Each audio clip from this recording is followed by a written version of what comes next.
पहुंचा पारा, लोग घरों में कैद होने को मजबूर।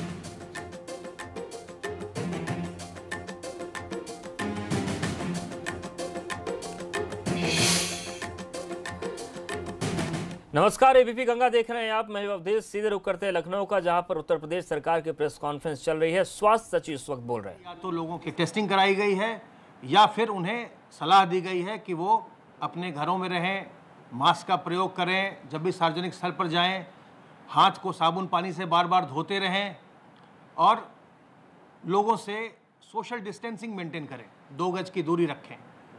आपके माध्यम से मैं लोगों से फिर से ये अनुरोध करना चाहता हूँ कि हम सतर्क रहकर ही इस संक्रमण से अपना बचाव कर सकते हैं।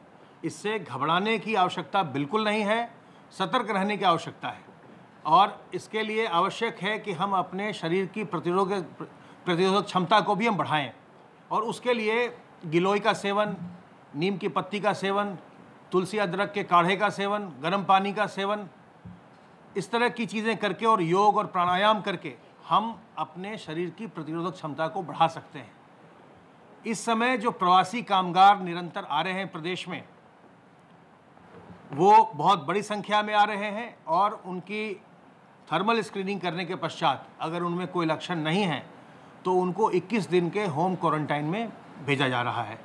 जिनमें लक्षण पाए जा रहे हैं उन्हें रोककर RT-PCR के माध्यम से उनकी टेस्ट कराई जाती है, उनका परीक्षण हम करते हैं और अगर उनमें संक्रमण पाया गया तो उनको चिकित्सालय में ले जाकर उनकी चिकित्सा की जाती है और अगर संक्रमण नहीं पाया गया तो फिर 7 दिन के पश्चात उनको हम 14 दिन के होम क्वारंटाइन में भेज देते हैं। तो इस समय जो होम क्वारंटाइन को सुनिश्चित करने की बात है वो ग्राम निगरानी समिति और मोहल्ला निगरानी समिति के द्वारा किया जा रहा है और इनकी भूमिका इस समय बहुत महत्वपूर्ण है।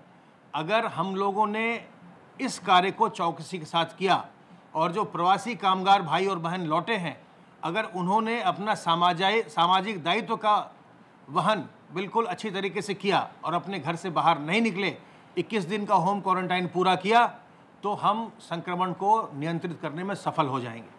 तो आप सबों से मेरा अनुरोध है कि जिनको भी होम क्वारंटाइन में रहना है वो अपने घरों में ही रहें, बाहर न निकलें और घर में भी रहें तो अपने घर के बड़े बुजुर्गों से, गर्भवती महिलाओं से, छोटे बच्चों से और जिनको पहले से कोई बीमारी हो, डायबिटीज़ है, हाइपरटेंशन है, किडनी की बीमारी है, कोई भी बीमारी है, उनसे दूर रहें, उनसे दूरी बनाकर रखें ताकि उनको संक्रमण किसी प्रकार से भी न होने पाए।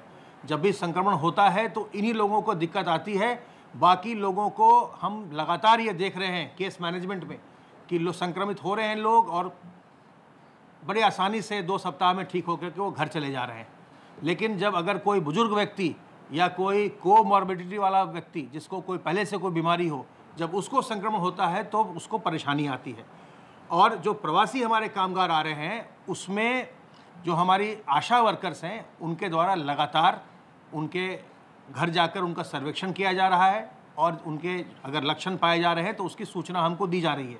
अब तक 7,44,821 7,44,821 प्रवासी जो आए हैं लौटकर गाँव में, उनका आशा वर्कर्स के द्वारा सर्वेक्षण किया गया है जो होम क्वारंटाइन में हैं, जिनमें से 844 लोगों को लक्षण दिखाई पड़े हैं, उनका सैंपल लेकर उनका टेस्ट करवाया जा रहा है। 25 तारीख से डोमेस्टिक फ़्लाइट स्टार्ट होने वाली हैं और इसका जो प्रोटोकॉल है सिविल एविएशन मिनिस्ट्री के द्वारा जारी किया जा चुका है। जब वो किसी राज्य में पहुंचेंगे तो उसका प्रोटोकॉल राज्य सरकार को जारी करना है। वो प्रोटोकॉल हम आज उसका हम जारी कर देंगे। उसमें मुख्य रूप से जो लोग उत्तर प्रदेश के निवासी हैं जो आ रहे हैं उन्हें होम क्वारंटाइन में जाना होगा और जो लोग ऐसे होंगे जो कि किसी कार्य से आ रहे हैं और 1-2 दिन में वापस जा रहे होंगे, उनको अपने रिटर्न टिकट का हवाला देना पड़ेगा, कहाँ ठहरने वाले हैं उसका विवरण देना पड़ेगा। इसका विस्तृत प्रोटोकॉल आज जारी होगा। अब तक 2,500 से ज़्यादा निजी चिकित्सालयों में इमरजेंसी सर्विसेज प्रारंभ कर दी गई हैं। जैसा आपको हमने बताया था कि इसके लिए एक पूरा प्रोटोकॉल तैयार किया गया था, इसके लिए ट्रेनिंग दी गई थी, इसके लिए जिले स्तर पर एक समिति बनाई गई है। जो सरकारी चिकित्सालय हैं और जो चिकित्सा महाविद्यालय हैं उनमें तो इमरजेंसी सर्विसेज मिल ही रही थी, इमरजेंसी एंड एसेंशियल सर्विसेज उनमें दी जा रही थी, लेकिन अब निजी चिकित्सालयों में भी ट्रेनिंग के पश्चात और जो भी प्रोडक्टिव इक्विपमेंट हैं उन सब का उपयोग करते हुए ये सेवाएं दी जा रही हैं और 2500 से अधिक अस्पतालों में अब ये सेवाएं प्रारंभ हो गई हैं। वैक्सीनेशन की सेवाएं बच्चों के लिए लगातार पूरे प्रदेश में उपलब्ध हैं और आज शनिवार के दिन मेरे पास बहुत सारे फ़ोटोज़ आ रहे हैं पूरे प्रदेश से कि आज बच्चों का टीकाकरण किया जा रहा है।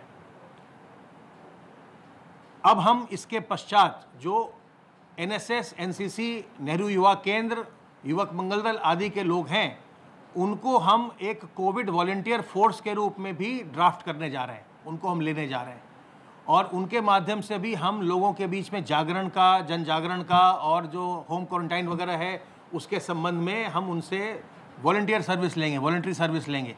तो उस पर उसका भी हमने अपने वेबसाइट पर उसका एक लिंक बना दिया है। लोग जो भी एनएसएस के हों या एनसीसी के हों या नेहरू युवक केंद्र के सदस्य हों या किसी और संस्था के सदस्य हों जो वॉलंटरी सर्विस देना चाहते हों और जो युवक युवती हों 21 से 30 साल के हों, उनकी सेवाएं हम इसमें लेंगे, उनको हम वॉलंटियर के रूप में इसमें उपयोग में लाएंगे। और अंत में एक बार फिर से ये मैं आपको आपके माध्यम से सबों को ये बता दूं कि सतर्क रह करके हमें इससे अपना बचाव करना है संक्रमण से। तो इसके लिए इससे घबराना नहीं है, ये ऐसी घातक बीमारी नहीं है जो कि जिससे हम बहुत घबरा जाएं।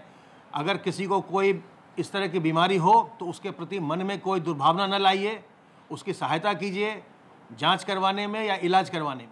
इसकी जांच और इसका इलाज दोनों ही बिल्कुल निःशुल्क है। राज्य सरकार इसका इलाज बिल्कुल निःशुल्क करवाती है। इससे बिल्कुल न घबराएं, सामने आइए, अपनी जांच करवाइए और सतर्क रह करके साबुन पानी से हाथ धो करके, चेहरे पर मास्क लगा करके, दुपट्टा लगा के, गमछा लगा के, रुमाल लगा के और लोगों से डिस्टेंस मेंटेन करके, सोशल डिस्टेंसिंग 2 गज की दूरी मेंटेन करके अपना बचाव करिए। अब मैं अनुरोध करूंगा अपर मुख्य सचिव गृह से कि वो आगे की सब बातें बताएंगे।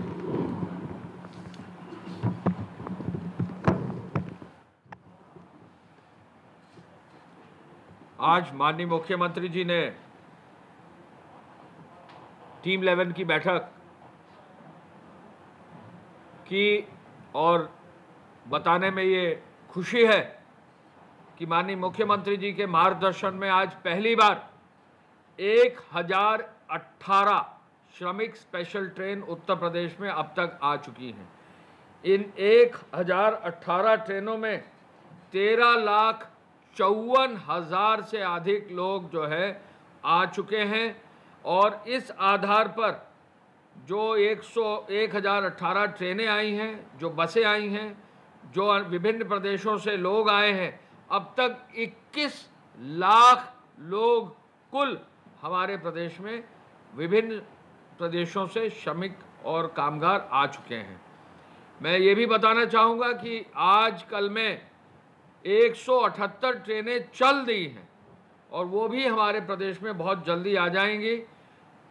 माननीय मुख्यमंत्री जी का आज आदेश था हमारी टीम 11 की बैठक में कि प्रदेश हर संभव सहयोग अन्य प्रदेशों को देते हुए, रेलवे का सहयोग लेते हुए, जो भी व्यक्ति जहां भी है, चाहे वो दिल्ली में हो, पंजाब में हो, गोवा में हो, गुजरात में हो, महाराष्ट्र में हो, केरल में हो, तमिलनाडु में हो, तेलंगाना में हो, आंध्र प्रदेश में हो, बंगाल में हो, चाहे वो नॉर्थ ईस्ट के किसी राज्य में हो, असम में हो, कहीं भी, उत्तराखंड, हरियाणा, हिमाचल, जहाँ भी व्यक्ति हो, चंडीगढ़ में हो, हर हालत में उसको हमारे यहाँ लाने की व्यवस्था की जाए। उत्तर प्रदेश सरकार जो भी व्यवस्था कर रहा है पूर्णतः निःशुल्क कर रहा है। किसी को भी उत्तर प्रदेश के चढ़ने वाली ट्रेनों में कोई शुल्क नहीं देना है। किसी भी तरह से किसी भी व्यक्ति को कोई भी शुल्क नहीं देना है। पुनः मैं कहना चाहूँगा आज पहली बार 1018 यानी 1000 से ज़्यादा ट्रेन जो है उत्तर प्रदेश के अंदर आ चुकी हैं और 178 ट्रेन चल चुकी हैं जो आज पूरे दिन में और कल तक जो है आ जाएंगी। जो हमारे श्रमिक हैं, जो हमारे कामगार हैं, वो जो 21 लाख यहाँ आए हैं, उनके लिए होम क्वारंटाइन की व्यवस्था है। होम क्वारंटाइन में उनका पूरा डेटा इकट्ठा कर लिया गया है। उनके हर घर पर एक फ्लायर यानी एक पर्चा लगा रहेगा कि ये फला व्यक्ति हैं, फला से आए हैं, इनका जो है होम क्वारंटाइन किया जाए। वहाँ पे जो निगरानी समितियाँ हैं वो उस फ्लायर को देखकर ऐसे सभी लोगों का सहयोग देंगी कि वो अपना होम क्वारंटाइन में समय जो है पूरा करें, जिससे कि कहीं भी संक्रमण की कोई संभावना न हो। ये जो लोग बाहर से आ रहे हैं, इनको भोजन और पानी की व्यवस्था का निर्देश हमारे प्रदेश में दिया गया है। रेलवे के बहुत सारी ट्रेनें जो आ रही हैं, सब में रेलवे स्टेशन पर भी हम लोग कोशिश कर रहे हैं कि कहीं भी अगर कोई कठिनाई है ट्रेन में तो उसका भी हम लोग सहयोग करें। जो अभी तक ट्रेन आई हैं 1018, पूरे देश में ये रिकॉर्ड है। एक शहर में, गोरखपुर में 163 ट्रेनें आई हैं। 2 लाख से ज़्यादा व्यक्ति केवल गोरखपुर में उतरा है, 2 लाख। और ये भी हम आपको बता दें कि हमारे प्रदेश में वाराणसी में अब एक की जगह 2 स्टेशन कर दिए गए हैं। जो वाराणसी का सेंट्रल स्टेशन है वहाँ, और मड़ुआडीह जो स्टेशन जिसका अब नाम बनारस रख दिया गया है, उस स्टेशन पर भी ट्रेन अब आज से 4 बजे से उतरना शुरू हो गई हैं। हमारे पूरे प्रदेश में जो है लगभग 52 स्टेशन ऐसे हैं जहां पर ट्रेनें उतारी जा रही हैं। और पहली बार पीलीभीत जैसी जगहों पर भी एक ट्रेन उतारी गई। पीलीभीत जिले में भी 1200 लोगों की एक ट्रेन उतारी गई है। और भारी मात्रा में हर जनपद में रेलवे स्टेशन की व्यवस्था की गई है, जिससे अन्य प्रदेशों से जो लोग आ रहे हैं उनमें कहीं किसी को कठिनाई ना हो। मुझे बताकर ये भी खुशी है कि कुल मिलाकर गुजरात से अब 397 यानी लगभग 400 ट्रेनें गुजरात से आ चुकी हैं।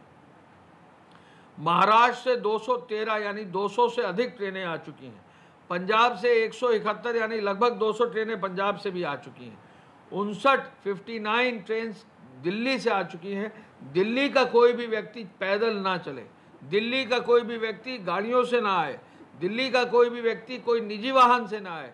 रेलवे स्टेशनों पर ट्रेन अवेलेबल है। एक दिन में 10 से 12 ट्रेनें चल रही हैं। पर्याप्त संख्या में लोग वहां पर आ रहे हैं। यदि कोई कठिनाई है तो रेलवे जो है वहां पर रेलवे स्टेशन पर वहां पे जो जिला प्रशासन है उनसे सहयोग करें। उत्तर प्रदेश के अंदर भी ट्रेनें भारी संख्या में चल रही हैं। झांसी से चल रही हैं, सहारनपुर से चल रही हैं, मथुरा से चल रही हैं, आगरा से चल रही हैं, अलीगढ़ से चल रही हैं, मुरादाबाद से चल रही हैं, कानपुर से चल रही हैं, प्रयागराज से चल रही, वाराणसी से चल रही। तो ऐसे में भारी संख्या में प्रदेश के अंदर भी ट्रेनें चल रही हैं। कर्नाटक से भी 36 ट्रेनें आ गई, राजस्थान से 31 आ गई, तेलंगाना से 16 आ गई, तमिलनाडु से 13 आ गई, केरल से 9, गोवा से 9, आंध्र प्रदेश से 4, मध्य प्रदेश से 2, छत्तीसगढ़ से 1, उड़ीसा से 1, पश्चिम बंगाल से 1 और त्रिपुरा से 1 ट्रेन जो है अब तक आ चुकी। यानी पूर्वोत्तर राज्यों से भी अब हमारे प्रदेश में ट्रेनें आने लग गई हैं।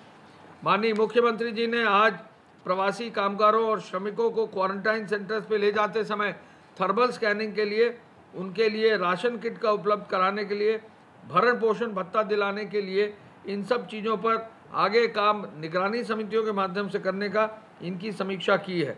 क्वारंटाइन सेंटर में जो भी इच्छुक लोग हैं वो जॉब कार्ड भी भरवा सकते हैं। जॉब कार्ड क्वारंटाइन सेंटर में लोग अपने भरवा सकते हैं। भारी संख्या में जो लोग आ रहे हैं सब कुशल श्रमिक हैं, सबको कोई ना कोई उनके पास कौशल है। उनको कहीं ना कहीं जो है उनका रोजगार देने के लिए एक पूरी वेबसाइट तैयार की जा रही है, जिस वेबसाइट में राजस्व विभाग के माध्यम से कोई भी इंडस्ट्री में कहीं भी यदि आवश्यकता होगी पूरा डिटेल वेबसाइट पे होगा। यदि कोई कंक्रीट का काम करता है, यदि कोई मेटल का काम करता है, यदि कोई और हाई टेक्नोलॉजी का काम जानते हैं तो ऐसे लोगों की व्यवस्था की जाएगी। नर्सिंग और पैरामेडिकल के स्टाफ की ट्रेनिंग के लिए भी आवश्यकता के अनुसार कार्रवाई करने का निर्देश दिया है। नाइट की पेट्रोलिंग बेहतर हुई है। पुलिस ने डीजीपी साहब के मार्गदर्शन में पुलिस ने पूरे प्रदेश में नाइट पेट्रोलिंग काफ़ी बढ़ाई है।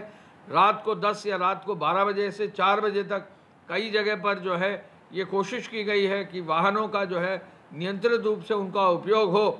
ऐसे में काफ़ी संख्या में जो है पेट्रोलिंग के माध्यम से ये प्रयास किया गया है कि कहीं भी कोई अनहोनी या कोई घटना ना हो। कंटेनमेंट जोन को और मजबूत किया गया है। कंटेनमेंट जोन को मजबूत करते हुए मुझे बताकर खुशी है कि अब जो है कुल मिलाकर 863 हॉटस्पॉट यानी कंटेनमेंट जोन है, जो 485 थाना क्षेत्र में है। 7,80,000 मकान इनमें हैं। जहां 43 लाख लोग कंटेनमेंट जोन में हैं। कंटेनमेंट जोन के बाहर काफ़ी कुछ छूट दी गई है। कंटेनमेंट जोन के बाद बाहर दुकानों की व्यवस्था अब सभी जनपदों के जिलाधिकारियों ने कर दी है। हमारी अपील है कि जो भी लोग दुकानों पर जा रहे हैं, मार्केट्स में जा रहे हैं, सोशल डिस्टेंसिंग का पूरा पालन करें। जो दुकानदार है वो अपनी दुकान के अंदर और दुकान के बाहर भी सामने दुकान के कोशिश करें कि सोशल डिस्टेंसिंग का पूरा पालन करें। सोशल डिस्टेंसिंग का पालन न करने के लिए अब तक पुलिस विभाग के माध्यम से जो नया स्वास्थ्य विभाग का नया जो है एपिडेमिक्स एक्ट आया है, उसके तहत 5,298 लोगों को फेस मास्क न पहनने पर चालान किया गया है। सबसे ज़्यादा चालान लखनऊ में किए गए हैं, 1461। वाराणसी में 1306 चालान किए गए हैं। और हम ये भी बता दें कि चालान के बाद जुर्माना भी भरवाया गया है। लखनऊ में 3 लाख रुपया का जुर्माना भरवाया गया है। एक मास्क न पहनने पर 100 रुपये का जुर्माना है। एक मास्क का दाम 5 से 10 रुपये का है। आप लोग हर व्यक्ति मास्क खरीदे, पहने, कपड़े का मास्क ले। कपड़े के मास्क को रोज 2 मास्क 3 मास्क रख के धोकर अच्छे से साबुन से साफ करके अगर डेली पहनेंगे तो मास्क भी सस्ते हैं, कोई बहुत महंगे नहीं हैं। खादी का मास्क भी उपयोग करिए, महिलाओं द्वारा निर्मित मास्कों का उपयोग करिए। ये कार्य भी जो है बहुत तेज़ी से हो सकता है। किसी भी तरह से आपको जुर्माना ना भरना पड़े, मास्क की जो है उपयोग करें। इसके साथ साथ जिन लोगों ने, ऐसे व्यक्ति जिन्होंने लॉकडाउन का पालन with in the containment zone नहीं किया है, ऐसे 38,472 लोगों के खिलाफ कार्रवाई की गई, 38,472। और ऐसे लोगों पर जुर्माना भी वसूल किया गया है। लगभग 24,60,000 रुपये का जुर्माना भी लॉकडाउन के उल्लंघन में कल केवल जो है एक दिन में वसूल किया गया। इसके साथ साथ ऐसे व्यक्ति जो दोपहिया वाहन, आपको सबको मालूम है कि जो गृह विभाग के माध्यम से आदेश जारी हुआ है, किसी भी दोपहिया वाहन पर एक ही व्यक्ति होगा, बनस्पत इसके कि यदि महिला कोई घर परिवार की है, महिला अगर हैं तो वो बैठ सकती है। यानी अगर दूसरा पर्सन बैठना है तो महिला ही हो सकती है। 2 व्यक्ति, 2 पुरुष किसी भी 2 व्हीलर पे नहीं होंगे। ऐसे मामलों में जहां 2 व्यक्ति पाए गए या 2 से अधिक पाए गए, 18,244 लोगों पर पर कार्रवाई जुर्माने की गई है और लगभग 14,90,000 जुर्माना इनसे भी वसूल किया गया है। यानी एक और मास्क पर भी जुर्माना हुआ है, जिससे लॉकडाउन को और मजबूत किया जा सके, जिससे कि हमारे सोशल डिस्टेंसिंग को बेहतर किया जा सके। जो भी व्यक्ति लॉकडाउन तोड़ रहे हैं उन पर भी जुर्माना किया गया है। और जो भी व्यक्ति अगर 2 व्हीलर आदि पर जो है नियमों का पालन नहीं कर रहे हैं, उन पर भी कार्रवाई की गई है। हम अपील करना चाहेंगे पूरे प्रदेश में, शहर हो या देहात हो, मास्क अपना जरूर पहने, किसी भी सूरत में मास्क पहने। अगर आपके पास मास्क जो है कपड़े का है तो बेहतर है, कपड़े का मास्क हो, अंगोछा हो, ये बेहतर है। कोई ज़रूरी नहीं है कि मेडिकल मास्क हो, लेकिन मास्क जरूर पहने, साफ करके रखें और साफ मास्क पहने। कोई भी कारण से लॉकडाउन का जो एरिया है, जो हमारा हॉटस्पॉट का एरिया, वहाँ उल्लंघन ना करें।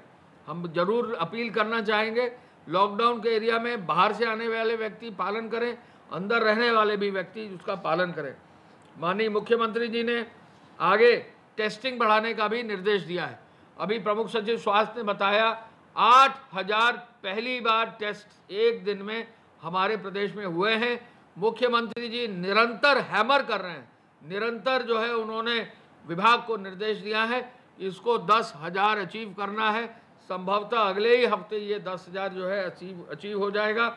जहां हमारे इतनी संख्या में 1.5 से 2 लाख लोग, 1.5 से 2 लाख श्रमिक और कामगार डेली आ रहे हैं, इनकी टेस्टिंग की विशेष आवश्यकता है। जो हमारे यहाँ संख्या अभी बढ़ी है, वो बाहर से जो लोग आए हैं उनके कारण बढ़ी है, उनकी टेस्टिंग के लिए आवश्यकता है, जिससे कि टेस्ट करके तुरंत आइसोलेट करें, संख्या सीमित करें, तुरंत उनका उपचार करें और जल्दी ही क्वारंटाइन में भेजकर उनको जो है स्वस्थ करके घर भेजें। ये टेस्टिंग का मूल कारण है। हम ये भी आपको बता दें कि एक नई टेस्ट लैब गोरखपुर के बीआरडी मेडिकल कॉलेज में आज ही उसका कार्य शुरू हुआ है। सीएसआर के तहत एल&टी कंपनी ने मुख्यमंत्री जी को 2 करोड़ रुपया का जो है कंट्रीब्यूशन का मुख्यमंत्री जी के समक्ष ऐलान किया था। मुख्यमंत्री जी ने एल&टी के इस प्रस्ताव को बहुत ही सहर्ष स्वीकार किया और गोरखपुर में आज जो है लेवल 3 की लैब बनाने का कार्य भी जो है बीआरडी मेडिकल कॉलेज में पूजा अर्चना के साथ शुरू वहाँ पर कर दिया गया है। ये कार्य जो है पहली लैब बीआरडी मेडिकल कॉलेज में नई जो है बनाने के लिए आज शुरू हुआ है। मैं ये भी आपको बताना चाहूँगा कि आज मुख्यमंत्री जी ने ये भी कहा कि बड़े प्रोजेक्ट्स को तेज़ी से शुरू किया जाए। गंगा एक्सप्रेसवे का एस्टिमेट आ गया है। 20,924 करोड़ रुपए का ये एस्टिमेट है, 12 पैकेज में है। मेरठ से शुरू होकर ये एक्सप्रेसवे गंगा जी के तट से करीब 10 किलोमीटर दूर ये मेरठ से शुरू होगा, जहां मेरठ पे 16 लेन का एक्सप्रेसवे दिल्ली से मेरठ जाता है। वहां से शुरू होकर ये एक्सप्रेसवे प्रयागराज में जाएगा। आपको संज्ञान है कि मुख्यमंत्री जी ने जब कुंभ में कैबिनेट की बैठक की थी वहां इसका अनाउंसमेंट किया था। इस बीच में लॉकडाउन के बावजूद भी इस पूरे प्रोजेक्ट पर कार्य करते हुए यूपीडा ने 20,924 करोड़ का एस्टिमेट 12 पैकेजेस में तैयार कर लिया है। ये सिविल का एस्टिमेट है। लैंड का एस्टिमेट लगभग 9,000 से अधिक करोड़ का होगा। इस 30,000 करोड़ के प्रोजेक्ट को भी आगे बढ़ाने का निर्देश मुख्यमंत्री जी ने आज दिया है। साथ साथ आज उन्होंने जो एक्सप्रेसवेज का कार्य हो रहा है उसका भी रिव्यू किया और उनको बताया गया कि पूर्वांचल एक्सप्रेसवे में अब 5,535 जो है कुशल श्रमिक कार्य कर रहे हैं। 1,144 उसमें इंजीनियर्स काम कर रहे हैं। 3,127 बड़ी मशीनें जो है पूर्वांचल एक्सप्रेसवे में कार्य कर रही हैं। पूर्वांचल एक्सप्रेसवे का प्रोजेक्ट का लगभग 45% उसकी जो है प्रोग्रेस आई है और कोशिश यह है कि इस माह के अंत तक इस प्रोजेक्ट को करीब 48 से 49% यानी 50% तक ही इसको जो है जल्दी से जल्दी इसको पूरा किया जाए। आपको मालूम है कि लॉकडाउन की अवधि में चूँकि कार्य जो है बीच में बंद रहा है, उसको मेकअप करने के लिए भी मुख्यमंत्री जी ने कहा है कि जल्दी से जल्दी बरसात से पहले जो स्ट्रक्चर्स का काम है, जहां पिलर गड़ने हैं, जहां बाकी काम होना है, उसको और तेजी लाई जाए। बुंदेलखंड एक्सप्रेसवे जो आदरणीय प्रधानमंत्री जी ने जिसका शिलान्यास चित्रकूट में किया था, उस बुंदेलखंड एक्सप्रेसवे का भी आज रिव्यू मुख्यमंत्री जी ने किया है और उस बुंदेलखंड एक्सप्रेसवे में भी अब लगभग 3 से 4% की प्रोग्रेस आ गई है। इस महीने के अंत तक 5% प्रोग्रेस बुंदेलखंड एक्सप्रेसवे की भी आ जाएगी। लगभग 296 किलोमीटर की सड़क में अब तक लगभग 200 से अधिक किलोमीटर में मिट्टी भी पड़ना शुरू हो गई है। ये बहुत बड़ा अचीवमेंट है और लॉकडाउन की अवधि में जो लगभग 25 से 30 दिन बंद रहा, उसको छोड़कर इसमें भी काफ़ी तेज़ी आई है। 2,348 लेबर काम कर रहे हैं, श्रमिक काम कर रहे हैं। 625 इंजीनियर्स इस पे काम कर रहे हैं। 2,370 बड़ी मशीन यहाँ कार्य कर रही है। ये काम भी जो है बहुत तेज़ी से चल रहा है। इसके साथ साथ गोरखपुर लिंक एक्सप्रेसवे का भी काम गोरखपुर से आजमगढ़ तक जो जाता है पूर्वांचल एक्सप्रेसवे तक, उसका कार्य भी बहुत तेज़ी से चल रहा है। हमें बताकर ये खुशी है कि जो भी बड़े प्रोजेक्ट्स हैं उनमें तेज़ी से जो काम किया जा रहा है उस पर विशेष मुख्यमंत्री जी का आदेश है कि इन प्रोजेक्ट्स को आगे बढ़ाने के लिए जो भी वित्तीय सहायता है, जो बैंकों से वित्तीय सहायता दिलाई जानी है, जो बैंकों ने अपना ऋण क्या जो प्रतिशत है, जो इंटरेस्ट रेट है जो घटाया है, कल आपने देखा होगा रिजर्व बैंक ने जो है अपना रेपो रेट कम किया है, इसका अधिक से अधिक फ़ायदा उत्तर प्रदेश के प्रोजेक्ट्स को मिले। ये निर्देश भी आज मुख्यमंत्री जी ने दिए हैं कि आरबीआई के जो बेनिफिट्स इंटरेस्ट रेट्स को घटाने के हैं वो हमारे बड़े प्रोजेक्ट्स में जहां बैंक का लोन लिया गया है उस पर अवश्य लिया जाए। हम ये भी आपको बताना चाहेंगे कि आज की तारीख में मुख्यमंत्री जी ने ये भी कहा है कि ईद आने वाली है और ईद के पहले इस बड़े पर्व के लिए उन्होंने अनुरोध किया है, निर्देश दिया है कि सभी जो धर्मगुरु हैं उनसे संवाद बनाया जाए। अपील की है कि लॉकडाउन में सोशल डिस्टेंसिंग मेंटेन करते हुए लोग नमाज अपनी घर पर ही पढ़ें। सभी धर्मगुरुओं ने इसकी जो है अपील स्वयं भी की है और यही अपील है पूरे प्रदेश में गृह। तो उत्तर प्रदेश सरकार की प्रेस कॉन्फ्रेंस हो रही थी जो रोज होती है और कोरोना को लेकर अपडेट दिए जाते हैं। यहाँ पर वक्त ब्रेक का है।